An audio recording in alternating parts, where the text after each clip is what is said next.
মিনারের সুর কি তুমি শোনো না? আসসালামু আলাইকুম ওয়া রাহমাতুল্লাহ। আলহামদুলিল্লাহি রাব্বিল আলামিন ওয়াসসালাতু ওয়াসসালামু আলা রাসূলিহিল আমিন ওয়া আলা আলিহি ওয়া আসহাবিহি আজমাইন, আম্মা বাদ।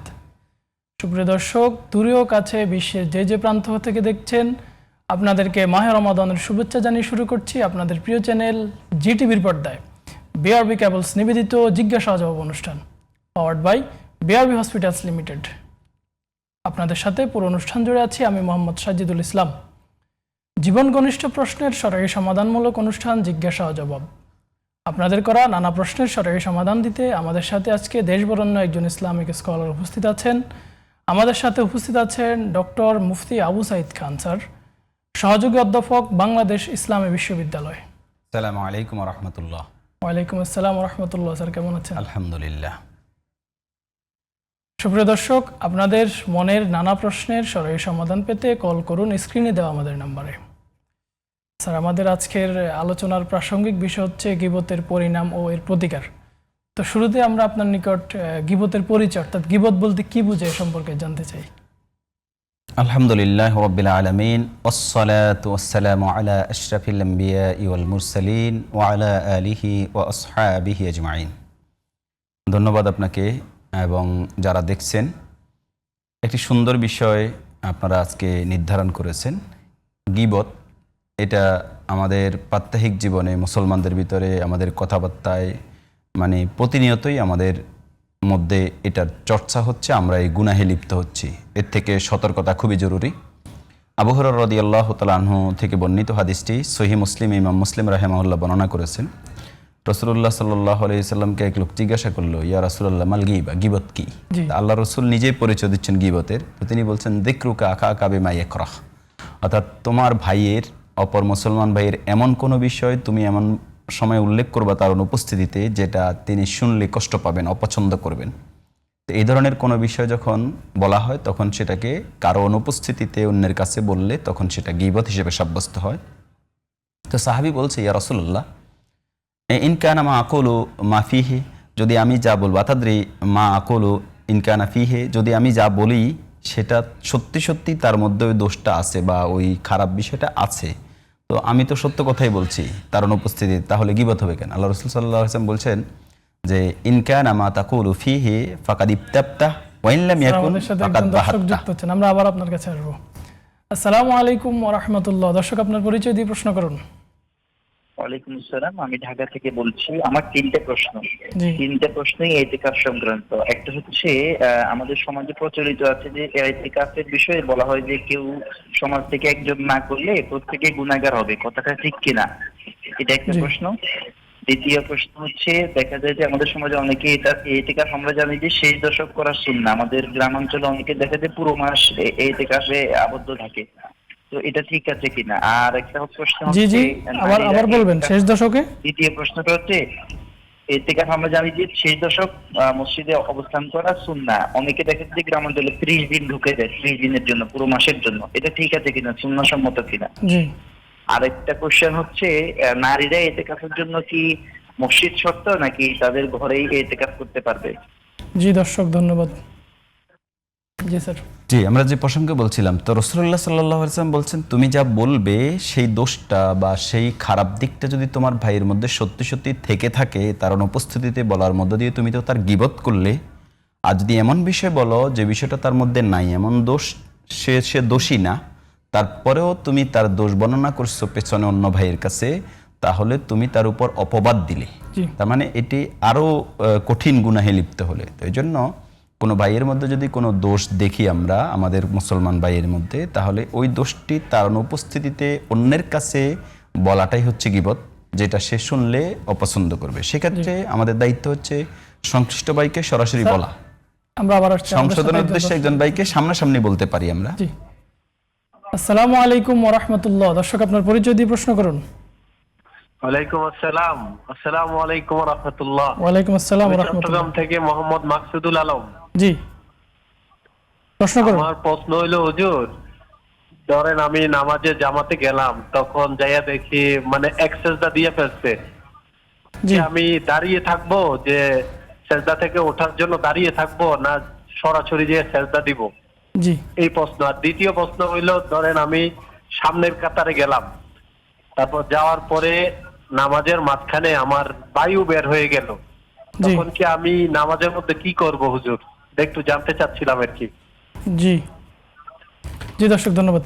স্যার, আমাদের একজন দর্শকের প্রশ্ন ছিল যে আমাদের সমাজে সাধারণত এই মসজিদে কেউ যদি ইতিকাফে না থাকে রমজান মাসের শেষ দশকে, তো বলা হয় কেউ যদি একজন না থাকে তাহলে সবাই গুনাহগার হবে। আসলে এটা কি সঠিক কিনা যদি একটু বলতেন। যে ইতিকাফ করাটার হুকুম কি? ইতিকাফ উলামায়ে কেরামের মধ্যে অধিকাংশ আলেমের মত হচ্ছে ইতিকাফ করা সুন্নাহ। রাসূলুল্লাহ সাল্লাল্লাহু আলাইহি ওয়াসাল্লাম প্রত্যেক বছরই ইতিকাফ করেছেন। আয়েশা সিদ্দিকা রাদিয়াল্লাহু তাআলা আনহা হাদিস বর্ণনা করছেন যে কানা ইয়াতাকিফু ফিল আশরিল আওয়াখির মির রমাদান, তিনি শেষ দশক প্রতি বছরই তিনি ইতিকাফ করেছেন। তো রাসূলুল্লাহ সাল্লাল্লাহু আলাইহি ওয়াসাল্লামের এই ইতিকাফ দ্বারা নিয়মিত আমল দ্বারা আলেমদের কেউ কেউ বলেছেন যে এটা সুন্নাতে মুআক্কাদা আলাল কিফায়া। এটা আমাদের অঞ্চলে এই ফতোয়াটাই সবচেয়ে বেশি প্রসিদ্ধ যে সুন্নাতে মুআক্কাদা আলাল কিফায়া, যদি সমাজের কেউ না করে তাহলে পুরো সমাজ গুনাহগার হবে। তো সেজন্য একজনকে মিনিমাম ইতিকাফ করানোর ব্যাপারে সবাই উৎসাহিত করেন, এবং কোনো কোনো জায়গায় এমনও আছে যে টাকা দিয়ে কন্ট্যাক্ট করে ইতিকাফ করা হয়। এটা ঠিক না টাকা দিয়ে কন্ট্যাক্ট করা, বরং আলেমদের এই ফতোয়াটা এই কারণে যে ইতিকাফটা যাতে গুরুত্ব হারিয়ে না যায়, এটা যাতে গুরুত্ব ঠিক থাকে, প্রত্যেকটা মসজিদে যাতে ইতিকাফ করা হয়। তো আমরা বলবো যে এটার প্রতি উৎসাহিত হওয়া উচিত এবং এই আমলটা খুবই ফজিলতপূর্ণ এবং এটা ছেড়ে দেওয়া উচিত না। রাসূলুল্লাহ সাল্লাল্লাহু আলাইহি ওয়াসাল্লাম যেহেতু তার জীবনের মদিনার 10 বছরের প্রত্যেক বছর ইতিকাফ করেছেন। জি স্যার, আপনাকে ধন্যবাদ। স্যার, আমাদের সাথে আরেকজন দর্শক যুক্ত হচ্ছেন। আসসালামু আলাইকুম ওয়া রাহমাতুল্লাহ। দর্শক, আপনার পরিচয় দিয়ে প্রশ্ন করুন। জি হুজুর, আসসালামু আলাইকুম হুজুর। মাসুম, কুমিল্লা ধর্মপুর থেকে। জি একটি প্রশ্ন। জি হুজুর, একটি প্রশ্ন। পবিত্র কোরআন থেকে সূরা নিসা আয়াত 82 অধ্যায় 4, সূরা নিসা আয়াত 82। তারা কি কোরআনকে নিয়ে ভেবে দেখে না যদি কোরআন আল্লাহ ছাড়া অন্য কারো থেকে আসতো তাহলে কোরআনে অসঙ্গতি থাকতো, ভুল থাকতো? যদি কোরআন আল্লাহ ছাড়া অন্য কারো থেকে আসতো তাহলে কোরআনে অসঙ্গতি থাকতো, ভুল থাকতো। অসঙ্গতি মানে কি? আয়াতটিতে কোরআন কি বলতেছে? সূরা নিসা আয়াত 82। আসসালামু আলাইকুম। জি দর্শক ধন্যবাদ। স্যার, আমাদের আরেকজন দর্শকের প্রশ্ন ছিল যে মাহে রমাদানের শেষ দশকে ইতিকাফ করা সুন্নাহ। তো আমাদের সমাজে দেখা যায় যে কিছু লোক পুরো 30 দিনের জন্য মসজিদে ঢুকে যান। আসলে এটা কি সুন্নাহ সম্মত? ইতিকাফের যেটাকে সুন্নাহ অথবা সুন্নাতে মুআক্কাদা বলা হচ্ছে, এটা হচ্ছে রমাদান মাসের শেষ দশক, মানে শেষ 10 দিন ইতিকাফ করা, এটা হলো সুন্নাতে মুআক্কাদা অথবা সুন্নাহ। অধিকাংশ আলেমের মত হচ্ছে এটা সুন্নাহ, সুন্নাতে মুআক্কাদা না। কারণ সাহাবায়ে কেরামের মধ্যে অনেকে করেছেন, করেন নাই। রাসূলুল্লাহ সাল্লাল্লাহু আলাইহি ওয়াসাল্লাম একবার ছেড়ে দিয়েছেন। তো এছাড়া যেই কোনো সময়ে যে কোনো মুহূর্তে মসজিদে ইতিকাফের নিয়ত করা যাবে, এতে কোনো অসুবিধা নেই। এমনকি রমাদানের বাইরে রোজা ছাড়াও ইতিকাফ করা যাবে। তো সেক্ষেত্রে যদি কোনো ব্যক্তি পুরো মাস রমাদানের পুরো 30 দিনই যদি ইতিকাফ করে, এতে কোনো অসুবিধা নেই, বরং এটাও মুস্তাহাব বা সুন্নাহর সওয়াব। এবং সহিহ বুখারীতে হাদিস আছে, রাসূলুল্লাহ সাল্লাল্লাহু আলাইহি ওয়াসাল্লাম একবার প্রথম 10 দিন ইতিকাফ করেছেন, করার পরে সাহাবায়ে কেরামকে বলছেন তোমরা যা খুঁজছো সেটা আরো পরে। তার মানে ইতিকাফটা হচ্ছে লাইলাতুল কদর খোঁজার জন্য। তখন লাইলাতুল কদর এখানে না, তখন পরের 10 দিন আবার ইতিকাফ করলেন। এরপর সবাই বের হয়ে গেলেন। আল্লাহ রাসূল সাল্লাল্লাহু আলাইহি ওয়াসাল্লাম 20 তারিখে আবার বললেন যে তোমরা যারা ইতিকাফ করতে চাও, যা খুঁজছো সেটা হচ্ছে পরের 10 দিনে। তখন আবার সবাই এসে ইতিকাফ করছে। তার মানে হচ্ছে শেষ 10 দিন লাইলাতুল কদর, কদরের রাত্রি অন্বেষণ করার জন্য মূলত লাইলাতুল কদর এই ইতিকাফ। তো ফলে শেষ 10 দিন করাটা সুন্নাহ, সুন্নাতে মুআক্কাদা খুবই গুরুত্বপূর্ণ। এছাড়া অন্য যে কোনো সময় কেউ চাইলে ইতিকাফ করতে পারে, এতে কোনো অসুবিধা নাই। কেউ পুরো রমাদান করলেও করতে পারে। এমনকি কেউ যদি এমন হয় অনেকে ছুটি পায় না, ব্যবসায়িক ব্যস্ততা থাকে, শেষ 3 দিন, শেষ 1 দিনে যদি কেউ ইতিকাফ করতে চায়, এটাও জায়েজ আছে, এতে কোনো অসুবিধা নেই। স্যার ধন্যবাদ। স্যার, আমাদের দর্শকের আরেকটি প্রশ্ন ছিল যে মহিলারা সাধারণত আমাদের সমাজে ইতিকাফ করতে চায়, তো এক্ষেত্রে মহিলারা ইতিকাফ করার জন্য মসজিদ শর্ত কিনা? দেখুন, ইতিকাফের সাথে কোরআনে কারিমে দুটো আয়াত আসছে। একটা হচ্ছে ওয়ালা তুবাশিরুহুন্না ওয়া আনতুম আকিফুনা ফিল মাসাজিদ, তোমরা স্ত্রীদের সাথে মেলামেশা করবে না যখন তোমরা মসজিদে ইতিকাফ থাকো।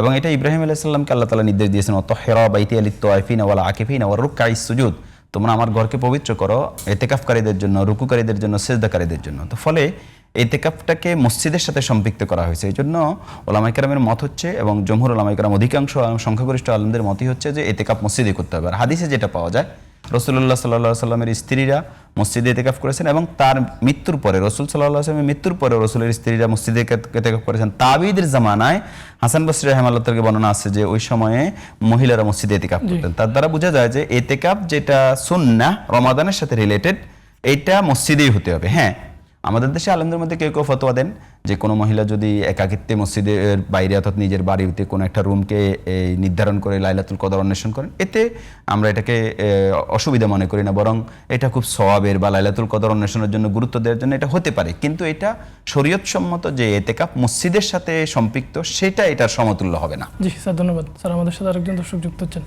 আসসালামু আলাইকুম ওয়া রাহমাতুল্লাহ। দর্শক, আপনার পরিচয় দিয়ে প্রশ্ন করুন। আসসালামু আলাইকুম। ওয়ালাইকুম আসসালাম। প্রথম প্রশ্ন হচ্ছে, উমরার ক্ষেত্রে ওষুধ খেয়ে পিরিয়ড অফ করা যায় কিনা? জি জি উমরার ক্ষেত্রে ওষুধ খেয়ে পিরিয়ড অফ করা যায় কিনা? জি। দ্বিতীয় প্রশ্ন হচ্ছে, মহিলারা নিকাব সহ নামাজ পড়তে পারবে? মহিলারা নিকাব সহ নামাজ পড়তে পারবে? নিকাব নাকি? জি। মেকআপ না নিকাব? নেকাব। নিকাব। জি জি দর্শক, ধন্যবাদ। স্যার, আমাদের আমরা আরেক যে প্রসঙ্গে এখানে একটু কথা বলে নিই এতেকাফ নিয়ে। এটার অর্থ হচ্ছে আমাদের দেশে মসজিদগুলোতে এরকম নিরাপত্তা না থাকার কারণে বা ব্যবস্থাপনা না থাকার কারণে মহিলারা মসজিদে এতেকাফ করতে পারে না। আমাদের দেশে তো মহিলাদের মসজিদের নামাজ পড়ার অ্যারেঞ্জমেন্টই নাই। জি জি এতেকাফ তো আরো বড় ব্যাপার। এই জন্য মহিলাদের মসজিদে এতেকাফ করার মতো এরকম ব্যবস্থাপনা রাষ্ট্রীয়ভাবে যদি নির্ধারণ করে দেওয়া হয় এবং এই নিরাপদ অবস্থান যদি তৈরি হয়, তাহলে আমাদের দেশে মহিলারাও মসজিদে এতেকাফ করতে পারবে এবং এটা মসজিদের সাথে সম্পৃক্ত ইবাদতটা। জি স্যার, ধন্যবাদ। স্যার, বিরতির পর আমরা আবার আপনার থেকে বাকি প্রশ্নগুলোর উত্তর শুনবো। সুপ্রিয় দর্শক, আপনারা দেখছেন বিআরবি কেবলস নিবেদিত জিজ্ঞাসা ও জবাব অনুষ্ঠান, powered by BRB hospitals limited. সময় হলো একটি বিরতির পর আমরা আবারও ফিরে আসবো। ততক্ষণে আমাদের সাথেই থাকুন। সুবহানাল্লাহি ওয়া বিহামদিহি, সুবহানাল্লাহিল আযীম। মিনারের সুর কি তুমি শোনো না? আসসালামু আলাইকুম ওয়া রাহমাতুল্লাহ। সুপ্রিয় দর্শক, বিরতির পর আবারও ফিরে এলাম। আপনারা দেখছেন বিআরবি কেবলস নিবেদিত জিজ্ঞাসা ও জবাব অনুষ্ঠান, powered by BRB hospitals limited. বিরতির পূর্বে আপনারা দেখছিলেন জীবন ঘনিষ্ঠ প্রশ্নের সরকারি সমাধানমূলক অনুষ্ঠান জিজ্ঞাসা ও জবাব। আপনাদের সাথে আছি আমি মোহাম্মদ সাজিদুল ইসলাম। স্যার, বিরতির পূর্বে আমরা আপনার থেকে শুনছিলাম, তো আমাদের একজন দর্শকের প্রশ্ন ছিল যে উনি মসজিদে গিয়ে দেখলেন যে জামাত চলমান, তো ইমাম সাহেব একটি সেজদা দিয়ে ফেলছেন, দ্বিতীয় সেজদার জন্য অপেক্ষমান। তো এই অবস্থায় উনি কি সেজদায় যাবেন, নাকি ইমাম সাহেব দাঁড়ালে আবার তিনি জামাতে শরিক হবেন? রাসূলুল্লাহ সাল্লাল্লাহু আলাইহি সাল্লামের হাদিস সহিহ বুখারী, যে কোনো ব্যক্তি যদি মসজিদে আসে তো আল্লাহ রাসূল সাল্লাল্লাহু আলাইহি ওয়াসাল্লাম বলেছেন, আলাইকুম বিস-সাকিনাতি ওয়াল ওয়াকার ফাইন আদরাকতুম ফাসাল্লু ওয়া ইন ফাতাকুম ফাআতিম্মু, যে তোমরা খুব গাম্ভীর্যতার সাথে ধীরস্থিরতার সাথে মসজিদে আসবে। আমাদের দেশে অনেকে দৌড়ে এসে জামাতে শরিক হয়, এটা নিষেধ। তুমি যে অবস্থা এসে যাবে, তো ফাইন আদরাকতুম ফামা আদরাকতুম ফাসাল্লু, তুমি যা পাবে তা পড়বে। এই হাদিস দ্বারা বোঝা যায় তিনি ওই সেজদায় যে অবস্থায় আছে ওই অবস্থায় নামাজে শরিক হবেন। জি। তবে তিনি যেহেতু রুকু পান নাই, ওই রাকাতটা তিনি পেয়েছেন বলে গণ্য হবে না, কিন্তু তার এতটুকু সেজদা দেওয়ার বৈঠকের সওয়াবটা হবে। তিনি দাঁড়িয়ে থাকবেন না পরের রাকাতের জন্য, অর্থাৎ যে অবস্থায় আসছেন এই অবস্থায় তিনি নামাজে অংশগ্রহণ করবেন। এটাই হলো হাদিসের বক্তব্য। স্যার, আমাদের দর্শকের আরেকটি প্রশ্ন ছিল যে উনি নামাজের প্রথম কাতারে ছিলেন, এই অবস্থায় ওনার বায়ু বের হয়ে গেছে, এই অবস্থায় উনি কী করবেন? কোনো ব্যক্তি যদি নামাজ চলাকালীন সময়ে তার উজু চলে যায়, তাহলে তিনি বেরিয়ে যাবেন। তো তিনি নামাজের থেকে বেরিয়ে গিয়ে উজু করে এসে নামাজে আবার শরিক হবেন যদি জামাত চলমান থাকে। যদি দেখা যায় যে জামাত এখনও চলমান আছে, তাহলে তিনি জামাতে শরিক হবেন। তিনি প্রথমে যা পড়েছেন পরে যা পড়েছেন এটা হিসেব করে, আর যেই মাঝখানে উজু করতে গিয়ে যেই রাকাতগুলো ছুটে গেছে ওটাও তিনি মাসবুক হিসেবে পরে পড়ে নেবেন, এভাবে নামাজটা শেষ করবেন যদি তিনি উজু করতে গিয়ে কোনো কথা না বলেন। কিন্তু যদি তিনি উজু করতে গিয়ে কোনো কারণে কোনো কথা বলে ফেলেন বা তাহলে তার নামাজ ছুটে যাবে, তিনি এসে নতুন করে শরিক হবেন। এসে যদি জামাত পান তাহলে আবার স্বাভাবিকভাবে জামাতে শরিক হবেন, যদি এসে জামাত না পান তাহলে তিনি নতুন করে নামাজ পড়বেন। জি স্যার, ধন্যবাদ। স্যার, আমাদের আরেকজন দর্শকের প্রশ্ন ছিল যে সূরা নিসার 82 নম্বর আয়াত, আল্লাহ তাআলা বলছেন তারা কি কোরআনের মর্ম বিষয় চিন্তা করে দেখে না? যদি আল্লাহর পক্ষ থেকে না আসতো তাহলে কোরআনে বহু অসঙ্গতি দেখতে পেত। এখানে অসঙ্গতি বলতে কি বোঝানো হয়েছে সম্পর্কে? কোরআন কারীমের বহু এরকম আয়াত আরো 2-3টে আছে। আল্লাহ তাআলা বলছেন আফালা ইয়াতাদাব্বারুনাল কোরআন, তারা কেন কোরআন নিয়ে গবেষণা করে না, কোরআন নিয়ে তারা কেন চিন্তা গবেষণা করে না। তো এখানে প্রথম কথা হচ্ছে কোরআন কারীমকে নিয়ে চিন্তা গবেষণা করার ব্যাপারে আল্লাহ তাআলা উৎসাহিত করেছেন। কোরআনের অন্য আয়াত আছে আমালা কুলুবিন আকফালুহা, তাদের অন্তরের উপরে কি তালা মেরে দেওয়া হয়েছে। তো এখানে বলছে কুল্লাউ কানা মিন ইনদি গায়রিল্লাহি লাওয়াজাদু ফি ইখতিলাফান কাসীরা, যদি তুমি এটা কোরআন আল্লাহর কাছ থেকে না পেয়ে অন্য কারো কাছ থেকে পেতে তো এর মধ্যে অনেক অসঙ্গতি দেখতে। তার মানে হচ্ছে কোরআনে কারীমের একবারে বিসমিল্লাহর বা থেকে শুরু করে একবারে কুল আউযু বিরাব্বিন নাসের শেষ মিনাল জিন্নাতি ওয়ান নাসের নাস পর্যন্ত পুরোটা একই সোর্স, একই সত্তা আল্লাহ রাব্বুল আলামিনের কাছ থেকে আসছে। তো একই ব্যক্তির পক্ষ থেকে যখন পুরো কোরআনটা আসছে, তো সেখানে কোনো অসঙ্গতি নেই। যদি একটা আরেকজন থেকে পাইতে হতো, তাহলে দেখা যেত যে এখানে এক আয়াতের সাথে একটা ইনফরমেশনের সাথে আরেকটা ইনফরমেশনের, একটা তথ্যের সাথে একটা আয়াতের সাথে আরেকটা আয়াতের মিল নেই। তো কোরআনে কারিমের মধ্যে এরকম কোনো অসঙ্গতি পাওয়া যাবে না, অমিল পাওয়া যাবে না যে এক সূরাতে মুসা আলাইহিস সালামের কাহিনী একরকম আর এক সূরাতে মুসা আলাইহিস সালামের কাহিনী আরেক রকম মনে হচ্ছে যেন অসঙ্গতি। না, মুসা আলাইহিস সালামের কাহিনী অনেক জায়গায় আসছে, আদম আলাইহিস সালামের সৃষ্টির রহস্য অনেক জায়গায় এসেছে। এইভাবে ঐতিহাসিক অনেক তথ্য, বৈজ্ঞানিক অনেক তথ্য বিভিন্ন আঙ্গিকে কোরআনে কারিমের বহু জায়গায় রিপিট করা হয়েছে, কিন্তু কোনো জায়গার তথ্যের সাথে কোনো জায়গার তথ্যের কোনো অসঙ্গতি নেই, যেহেতু এটার সোর্স একটাই, মহান রাব্বুল আলামিনের পক্ষ থেকে এই কোরআন অবতীর্ণ হয়েছে। এটা কোরআনের একটা মজিজা যে কোরআন যে সত্য আল্লাহর পক্ষ থেকে, এবং কোরআন এটা চ্যালেঞ্জ দিয়েছে, তুমি চাইলে কোরআনের মধ্যে এরকম অসংখ্য তথ্য আছে যেগুলোর অসঙ্গতি পাইলে বের করে দেখাও, যে তুমি পাবে না কোনো অসঙ্গতি, কারণ এটা আল্লাহর পক্ষ থেকে আসছে। জি স্যার, ধন্যবাদ স্যার। আরেকজন দর্শকের প্রশ্ন ছিল যে মহিলাদের ক্ষেত্রে কেউ যদি সাধারণত উমরায় যায়, তাহলে উনি ইবাদত করার জন্য উনি কাবা করে গেলেন, এই জন্য যদি উনি ওষুধ খেয়ে পিরিয়ড অফ রাখেন, তাহলে এটা কি সম্মত? এটা ঠিক না, কারণ হচ্ছে এটা আল্লাহ তাআলার সৃষ্টির স্বাভাবিক নিজাম, ন্যাচারাল সিস্টেমটাকেই রক্ষা করা উচিত। যেহেতু উমরার 15-20 দিনের মতো বিষয় সময় থাকে, তো এই সময়ের মধ্যে যখন তার পিরিয়ড থাকবে, তিনি এই সময়ে দোয়া জিকির করবেন, কিন্তু তিনি তাওয়াফটা করবেন না, উমরাটা করতে পারবেন না। তো ওনার পিরিয়ড ভালো হয়ে গেলে তিনি তখন উমরাটা করে নেবেন। আর যদি কেউ এরকম ওষুধ খেয়ে উমরা করে, এতে নাজায়েজ হবে না, উত্তম কাজ হবে না, কিন্তু এটা গুনাহ হবে না। আশা করি করলে অসুবিধা নেই, তার উমরা হয়ে যাবে। জি স্যার, ধন্যবাদ স্যার। আরেকটি প্রশ্ন ছিল যে মহিলারা ওই যে নিকাব অবস্থায় উনি নামাজ পড়তে পারবেন? রাসূলুল্লাহ সাল্লাল্লাহু আলাইহি ওয়াসাল্লামের হাদিস আছে যে এই নামাজ অবস্থায় যখন কেউ নামাজ পড়ে তখন সে মুখ ঢাকবে না, আবু দাউদের রিওয়ায়াত। তো এই জন্য নিকাব পরে নামাজ পড়বে না, মুখ খোলা রেখেই নামাজ পড়বে। জি স্যার, আমরা যে আলোচনা ছিলাম গীবতের সম্পর্কে, হ্যাঁ, আমরা গীবতের ব্যাপারে বলছিলাম যে এটা অপর ভাইয়ের যে এমন অপছন্দনীয় বিষয়, তার পেছনে তার অনুপস্থিতিতে বলাটাই হচ্ছে গীবত। জি। আসসালামু আলাইকুম ওয়া রাহমাতুল্লাহ। দর্শক, আপনার পরিচয় দিয়ে প্রশ্ন করুন। ওয়ালাইকুম আসসালাম, আমি খুলনা থেকে নোমান ইব্রাহিম শাহিদ বলছি। জি হুজুর, আমার প্রশ্ন হচ্ছে যে আমরা যে রোজা থেকে বিভিন্ন ধরনের গজল শুনি, এই গজলের ভিতর মিউজিক অ্যাড করা থাকে, এখন এই মিউজিক সহ গজল শোনা কি যাবে না যাবে না? জি দর্শক, ধন্যবাদ। যে এই জন্য গীবত এটা খুবই জঘন্য একটি গুনাহ। আল কোরআনে কারিমে মৃত ভাইয়ের গোশত খাওয়ার সাথে এটাকে তুলনা করেছেন। কোরআনে কারিমে আল্লাহ তাআলা বলছেন সূরা হুজুরাতে, ওয়ালা ইয়াক্তাব বাদুকুম বাদা আইহুব্বু আহাদুকুম আন ইয়াকুলা লাহমা আখিহি মাইতান ফাকারিহতুমু, যে এমনিতে মৃত জন্তুর গোশত খাওয়া হারাম, আবার অপর ভাই বলতে মুসলিমের মানুষের গোশত খাওয়া এটা তো এমনিতেই হারাম। তার মানে এখানে দুটো হারাম যুক্ত হলে যেরকম হারামের কাঠিন্যতা সৃষ্টি হয়, একেবারেই কঠিন হারাম হয়, গীবতকে রাসূলুল্লাহ কোরআনে কারিমে আল্লাহ রাব্বুল আলামিন ঠিক এরকম কঠিন অপরাধের সাথে তুলনা করেছেন। এই জন্য গীবত থেকে বিরত থাকা উচিত। এবং রাসূলুল্লাহ সাল্লাল্লাহু আলাইহি ওয়াসাল্লাম হাদিস আছে, সহিহ আবু দাউদে এই হাদিসটা আসছে যে রাসূলুল্লাহ সাল্লাল্লাহু আলাইহি ওয়াসাল্লাম বলছেন যে দুজন ব্যক্তিকে কবরের মধ্যে আযাব দেওয়া হচ্ছে। আল্লাহ রাসূল সাল্লাল্লাহু আলাইহি ওয়াসাল্লাম বলছেন লা ইউআযযিবুহুমা ইল্লা ফি কাবীর, লা ইউআযযিবুহুমা ফি কাবীর, তাদেরকে বড় কোনো অপরাধের কারণে আযাব দেওয়া হচ্ছে না। সহিহ বুখারী সহিহ মুসলিমের হাদিস হচ্ছে একজন সুবলখুরি করত, আরেকজন পেশাব পায়খানা পেশাব থেকে পবিত্রতা হাসিল করতো না বা আড়াল করতো না। কিন্তু আবু দাউদের রওয়ায়াত হচ্ছে আহাদুহুমা ইউআযযাবু ফিল বাউল ওয়াল আখারু ইউআযযাবু ফিল গীবা, যে একজনকে পেশাবের কারণে আযাব দেওয়া হচ্ছে আর একজনকে কবরের আযাব দেওয়া হচ্ছে গীবত করার কারণে। তো এই জন্য গীবত কবর আযাবের একটা গুরুত্বপূর্ণ। আমাদের সাথে একজন দর্শক যুক্ত হচ্ছেন। আসসালামু আলাইকুম ওয়া রাহমাতুল্লাহ। দর্শক, আপনার পরিচয় দিয়ে প্রশ্ন করুন।